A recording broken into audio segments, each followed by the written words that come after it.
Tonight we talk about the passing of a late-night entertainment icon, a legend. Johnny Carson died over the weekend. Tonight his fans continue celebrating his life while remembering all of the sophisticated humor he brought to late-night TV. Tonight there was a moving tribute to Johnny Carson on the stage that made him famous. This is the nation and Hollywood say goodbye to the man who died on Sunday from complications of emphysema. Karen Brown has the story from Los Angeles. We trusted him to make us laugh, to entertain us. For one last time, Johnny Carson was the star of The Tonight Show. His successor, Jay Leno, organized a moving tribute to the late-night legend. Johnny had that special quality of grace, charm, and dignity in the public arena. Among those who came to honor and to remember the man that made America laugh for 30 years were Don Rickles and Bob Newhart, Drew Carey, and Carson's sidekick Ed McMahon, who told the story of his granddaughter's reaction. She says, "Granddaddy lost his best friend." Fans shed tears after the show. Something that hits you in your heart. At Carson's star on the Hollywood Walk of Fame, he was remembered as much for his humor as his thought-provoking monologues. Going back all the way through the tumultuous 60s. Show, as you all know, this has been a tough 24 hours for those of us that are fans of Johnny Carson. You know, I was thinking about what I could say about Johnny Carson, and I kept trying to search for something new that hadn't been said before. And after a couple hours, I realized that was impossible. Maybe that was the greatest thing about Johnny. Imagine getting to the end of your life and there's no compliment you haven't been paid. Johnny had that special quality of grace, charm, and dignity in the public arena. He was an incredibly polite man, and when you were invited into his house, this show, you knew you were an honored guest.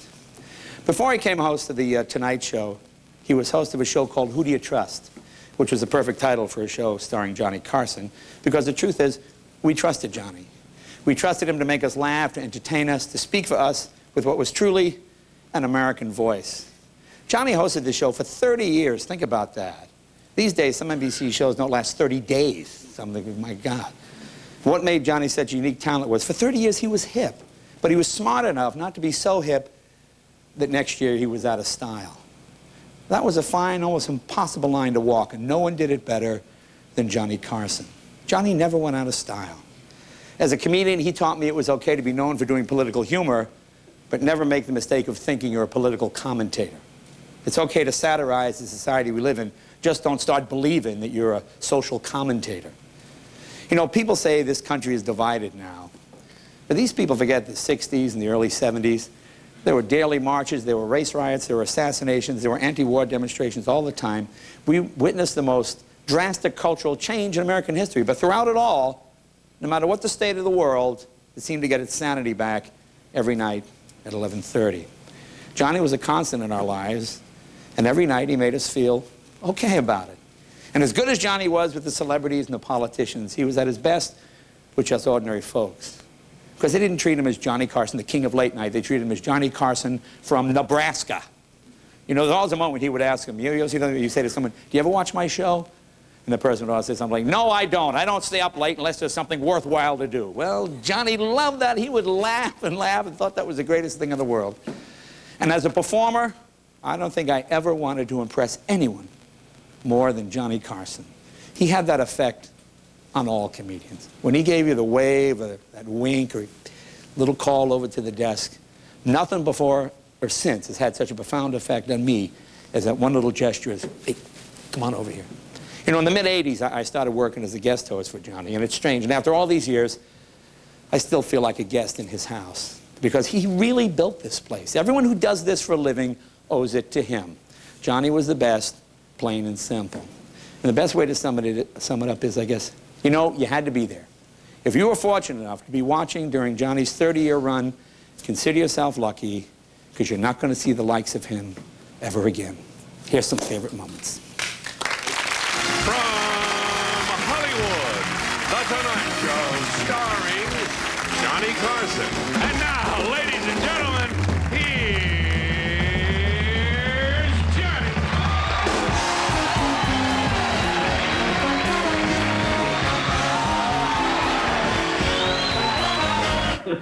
When you have free time, I would like to mother you. Look, we asked for questions about Hollywood. I'm 65 years old, and about the... Okay, Mingo. Well, shall we have a Get go your at it? axe and let's go. All right,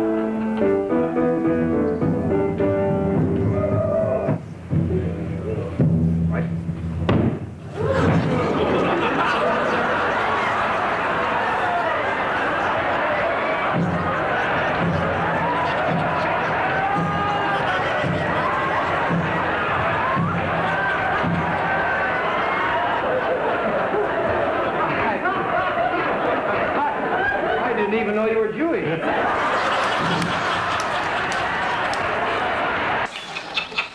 Dippity-doo. Dippity-doo. What form's on your dippity early in the morning?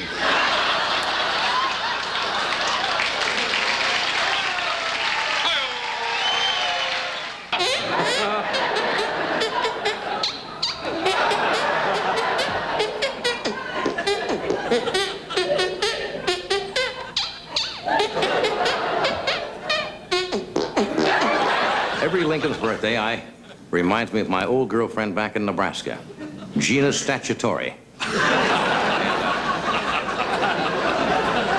Name was Gina Statutory, and she went to Lincoln High, and she was voted Miss Lincoln because every guy in school took a shot at her in the balcony. We never met until just backstage a moment ago, did we? That's right, Mr. Carson. Are you married? Oh. I put that down as a no.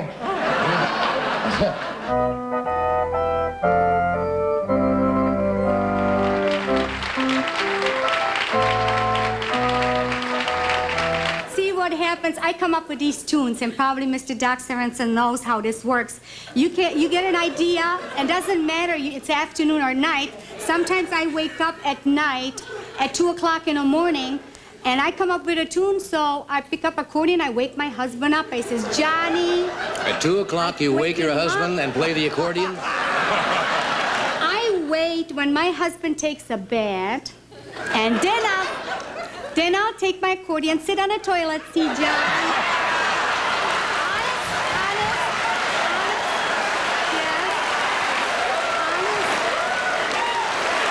At our home site, friends, there are lots of fun outdoor activities, such as quicksand jogging. And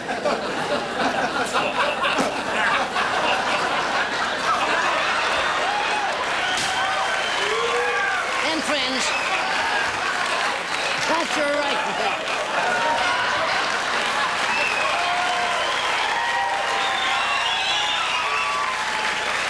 And Thank you very much. That's right, friends. Doc, on your chair. On your chair.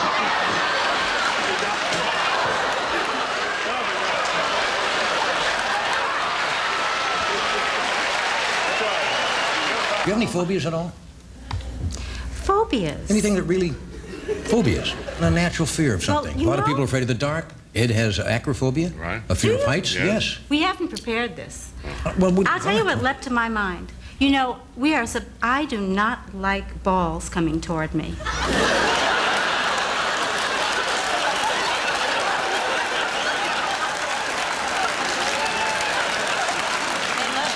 Hi. Do you mind if I talk to you for just a minute? I just want to say a few words about diarrhea. I dare you to knock this battery off my shoulder. Come on, I double dare you. My pantyhose make me look like I'm not wearing nothing. My pantyhose make me look like I'm not wearing nothing. Now, hold it, you little teasers. Now, come on. Admit it, you're really wearing something, aren't you? Yes, we are. Well, I'm not.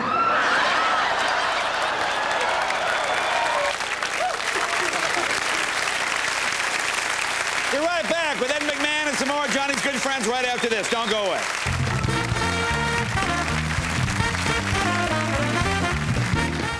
And Johnny's longtime friend and sidekick is on his way out. Bob Newhart and Don Rickles, they're going to come over and share some story. And they are the perfect guys for this. You know, they're contemporaries of Johnny's, and they go back, so they have wonderful, wonderful stories. So we can't wait to get them out here, too. Later on, Drew Carey will come out. Drew's going to tell us about his first appearance on The Tonight Show. I don't think anybody blew the audience away as much as Drew did the first time. And that shot literally changed his life, and he'll talk about that, too. And finally, a special performance from Katie Lang, one of Johnny's favorites. Okay.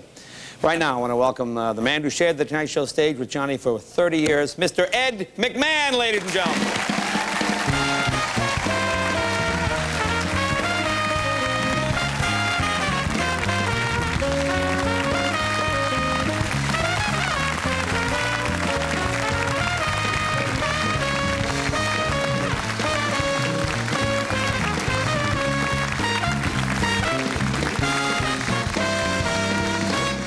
Oh, thank you. Standing ovation. I appreciate that, and I know Johnny somewhere is appreciating that. Well, it's great to see you. Nice you know, to it really see you. is great to see you because I feel this is like, I don't know, it's very emotional to see you now, and I'm glad you could take the time to come here and do this. I'm very happy to be here. Thank you. And I had quite a day yesterday. You can imagine Jeff Sotzik called me at 7 a.m., and I had one of those days crying, laughing all day long. And I just saw, by the way, your essay. Was that marvelous, that essay he did? Well, it's all true, obviously. Yeah. But the clips, you know, and I was there, but I see him again, I'd laugh all over again. Yeah, and I've got hope for you. You know, Johnny would always add some lightness, so I have a little lightness for you. My son, Jeff, you just met him, he's with me. Driving over, he told me, he's got a little 5-year-old, my granddaughter, Sarah McMahon, right? Sarah Michael McMahon. So she's watching some of these clips, and she said, she turns, she says, Granddaddy lost his best friend. And Jeff said, that's right. She says, well, who in the world's going to replace him? Oh, yeah. And that's something, because she thinks the show is still on, and he's gone. Right. So there's a chance you could come in. I don't think so. I don't think so. But I want to tell me about the early days, because you guys worked together. Yeah. You know, it's funny when you look at this set and you see this thing cost like $1 million, and I would watch the early Tonight Show set, and it was like cheap cardboard. And it was like they didn't believe in it, did they? If you see an early picture, there was a riser. You know, you've got a nice stage here, but there was a riser. NBC didn't bother to carpet the front of the riser. You could see the hinges where they folded up. They thought we wouldn't last that long. You know, they didn't carpet that. But anyway, the early days, you know, it was a cheesy set. You know, we had artificial flowers. Right. You know, it's just a, you know, we might make it. You know, it was one of those things we never knew. And it was so wonderful, you know, to be with him, you know, right at that very, very beginning. And he, you know, he said something to me, and it's been said on the air before, but I think it really explains Johnny Carson totally. We were walking down Studio 6B, you've been in that, New York, and we were walking down the stairs going down the first day, October 1st, 1962, and I'd worked with him for 4 years. I knew him, I knew everything about him, and I thought, anyway, we're walking down, I said, Johnny, let me ask you something, a little advice. How do you see my role down here tonight? And he said, Ed, I don't know how I see my own role. Let's just go down and entertain the hell out of him. Yeah, man. And boy, did he do that. He did a hell of a job. How long did you think it would last? I mean, did you get notes from network executives and things like that? Well, you never knew. You know, I figured, you know, Steve Allen done a little more than 4. Right. Parr did almost 5, I think. So I thought 5 years, you know, pretty good. I lived in Philadelphia the first 3 years. I had just built a house.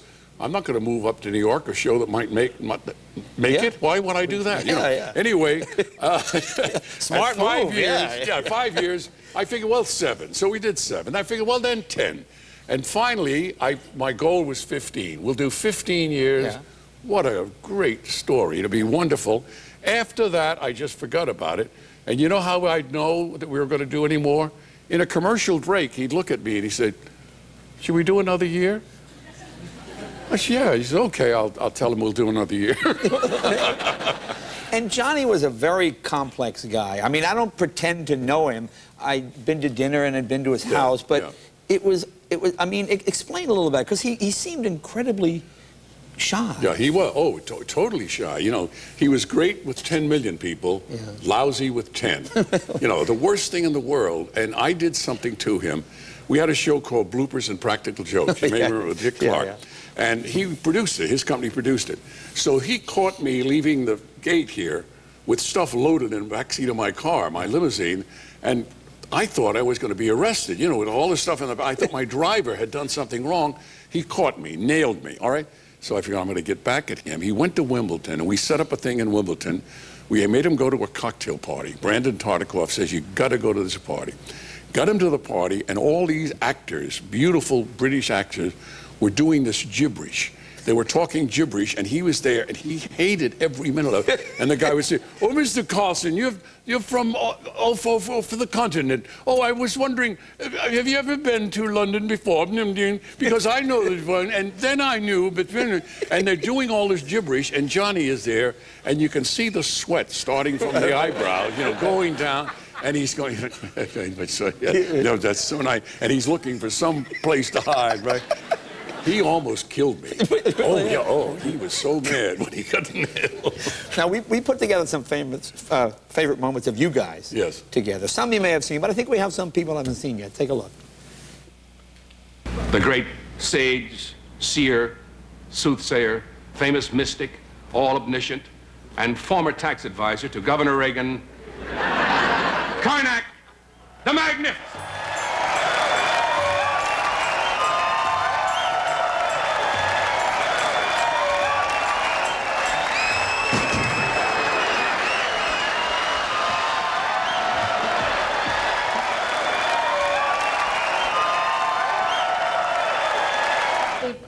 Relax. They say if you look an animal right in the face and talk to them, you'd say, then they know you're not scared.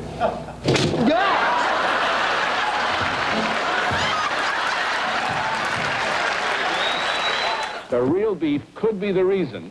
Hernandez here. You heard him cry. Come here, dear. Come on. Come here. Here it is. Come on. Come on up. Come on. Right here. There you go. Okay.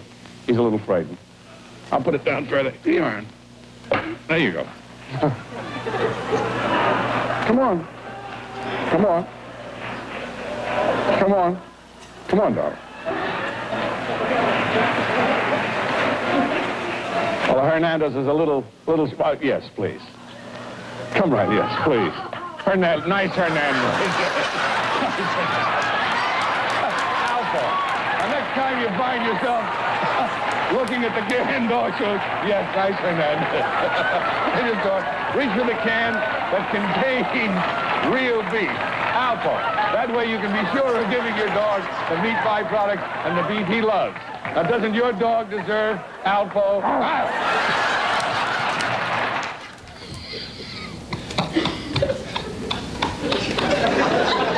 Karnak is attempting to divine an answer while you're sitting here giggling. May I have silence, please? Yes.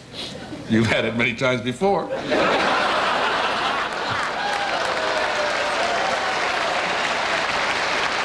What are these back here? What are these? I saw them here last night. They're left over from that bit we did with the pancake thing. Oh, 2 weeks ago. We did before that. You went to Honolulu. That lady was on the show 2 weeks ago with the pan. Yeah, they're done And we're now. still here? They're ready. Get the syrup. Cleaning lady didn't make They've it been this week, sitting huh? here, yeah. Look at this. You believe this?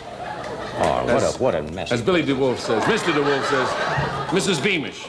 Now, why are you putting it all over on me? I just cleaned you off. I wasn't. I was just cleaning off the desk. You got hair right here.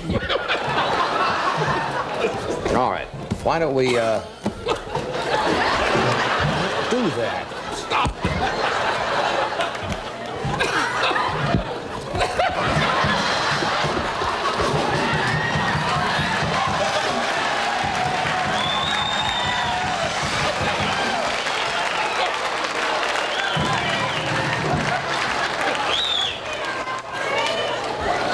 I knew this would get out in public sooner or later.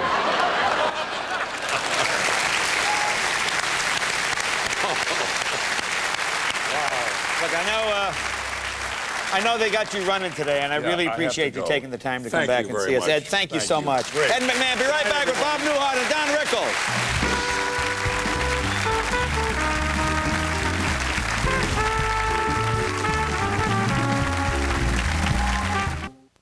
The Chew and Sierra Mist Cranberry Splash presents Holidays with a Twist. Here's a way to dress up your holiday table with a fresh take on a table runner. Switch it up with chalkboard spray paint. All you do is cover a thick mat or piece of cardboard with an even layer. Let it dry. Once it's dry, lay it on top of any surface, then whip out the chalk to identify your snacks in a unique way. It's one-of-a-kind table runner. Will be the talk of your next party. Catch the Chew weekdays on ABC. This twist presented by